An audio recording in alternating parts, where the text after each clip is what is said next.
كل سنة من سنوات كرة القدم هي سنة مميزة، لكن سنة 2012 ممكن تكون السنة الأكثر شهرة. شفنا في سنة 2012 أعظم سلسلة تسجيل الأهداف على الإطلاق، وأكثر النهايات شهرة لموسم الدوري الإنجليزي الممتاز، حتى لقب دوري أبطال أوروبا، اللقب اللي تم الفوز بيه بفضل اللمسة الأخيرة لأسطورة تشيلسي وقتها ديدي دروجبا من علامات الترجيح. شفنا أرقام قياسية من الصعب جدا إنها تتحطم تاني، وكمان شفنا قواعد جديدة وخيانات في الانتقالات وسلسلة انتصارات متتالية بدون هزيمة، ووصول المنتخب الأسباني لأعظم أداء لمنتخب وطني على مر العصور، وكمان انتصارات غير متوقعة في جميع أنحاء أوروبا وأمريكا الجنوبية. شفنا احتفالات مثيرة وخلافات ما تتنسيش، ومتنافسين على لقب أعظم هدف في التاريخ. كل ده جزء بسيط من اللي حصل في سنة 2012، السنة الأكثر شهرة في تاريخ كرة القدم.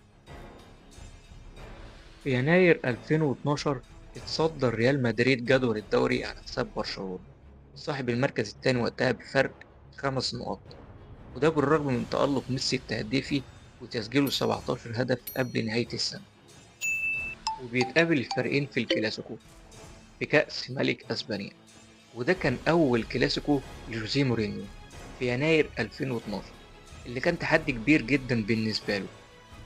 وبالرغم من إن رونالدو بيقدر يسجل في مباراة الذهاب والإياب، ولكن ده ما كانش كافي، وريال مدريد بيخسر بنتيجة 4-3 في مجموع المباراتين.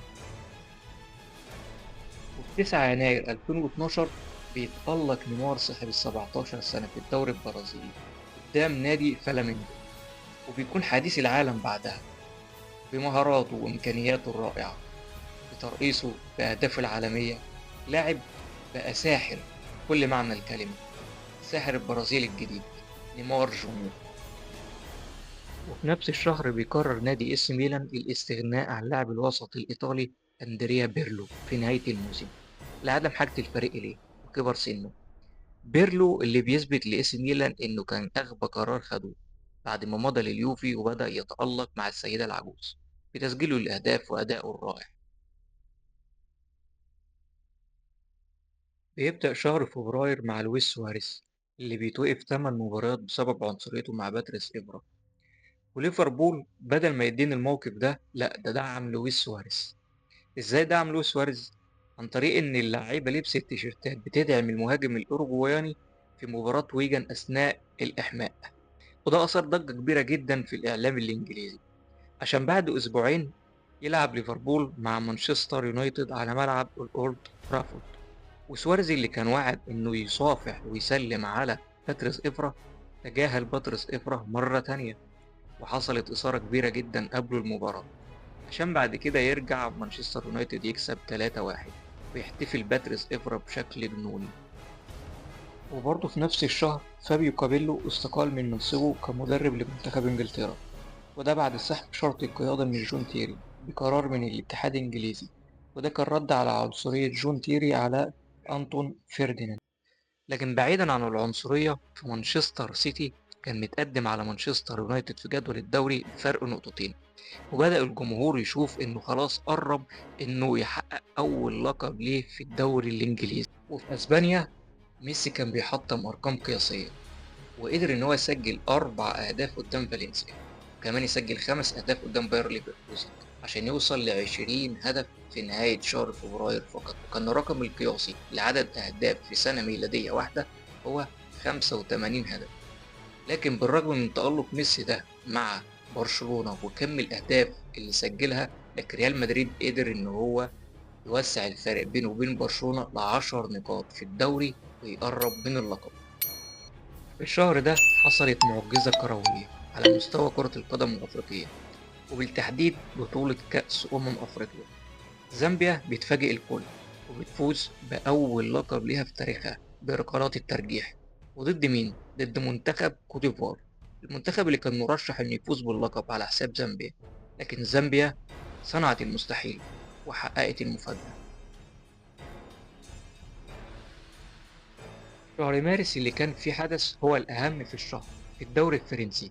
فريق مونبوليه بعد 29 جولة كان متساوي في النقاط مع فريق باريس سان جيرمان، وبدأ الأمل والطموح إنهم يحققوا أول لقب دوري، وده قرب أكتر بعد ما باريس سان جيرمان خسر في مباراة كانت مفاجأة بنتيجة 2-1 قدام نيس الفرنسي عشان يقرب مونبليه من اللقب أكتر وأكتر.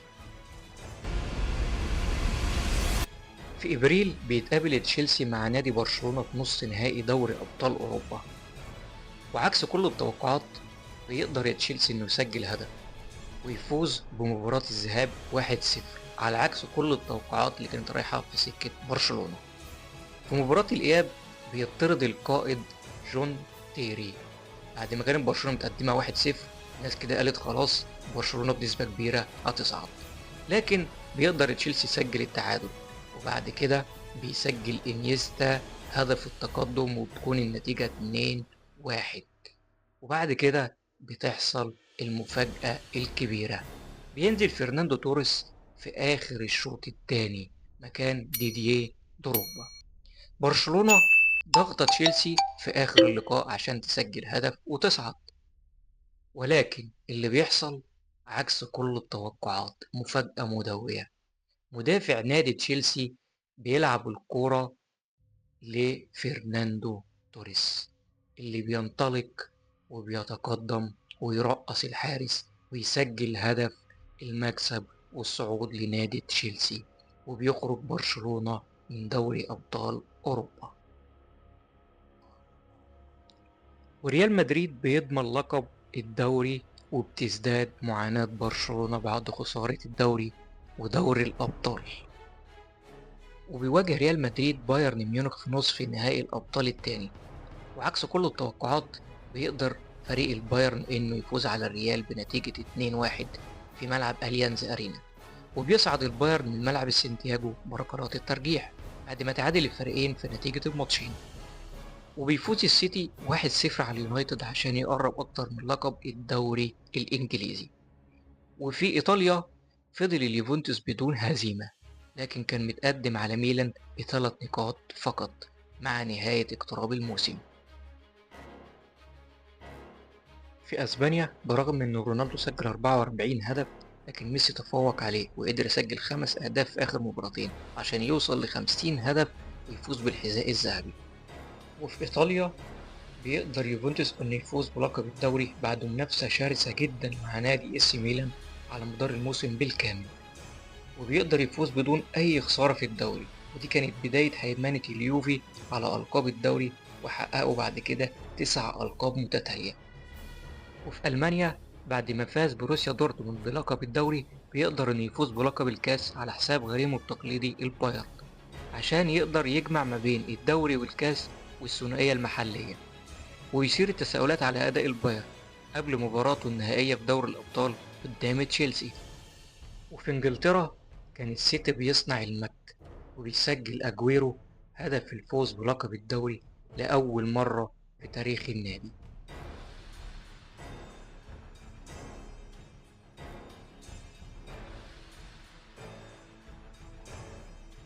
وجه وقت نهائي البطولة الأقوى في أوروبا دوري الأبطال بين تشيلسي والبايرن.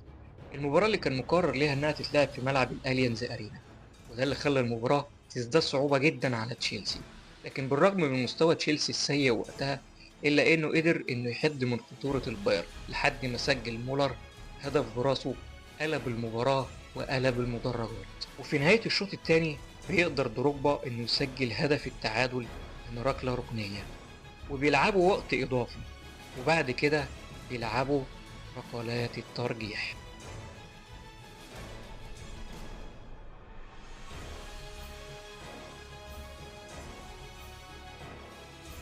ودروجبا اللي كان لسه خسران نهائي كأس أفريقيا مع منتخب بلاده بيدخل عشان يسجل ركلة الجزاء الحاسمة في نهائي دوري أبطال أوروبا. ضغط كبير لكن بيسجل، وبيفوز تشيلسي باللقب على أرض البايرن ووسط جمهوره.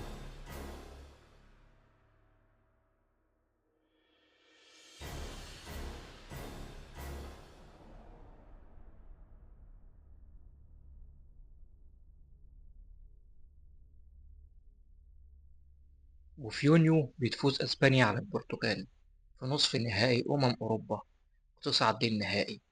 وفي المقابل ماريو بالوتيلي بيسجل وبيقود إيطاليا للنهائي على حساب ألمانيا، ويقلع بالوتيلي التيشيرت بتاعه بيحتفل احتفاله الشهير بعرض عضلاته.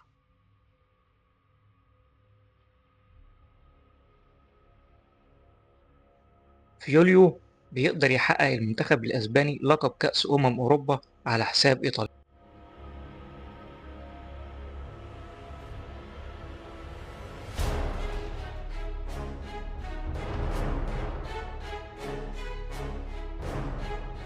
وكمان في نفس الشهر بيتنقل المهاجم الهولندي روبن فان بيرسي لمانشستر يونايتد من أرسنال، في واحدة من أكتر الانتقالات إثارة على مر التاريخ.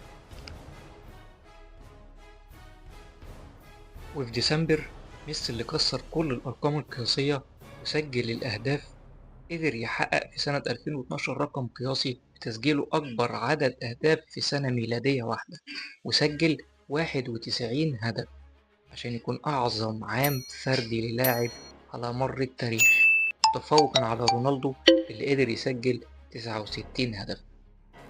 لو عجبتك الحلقة أتمنى ما تبخلش عليا بلايك واشتراك في القناة وتفعل زر الجرس عشان يوصلك كل جديد. سلام.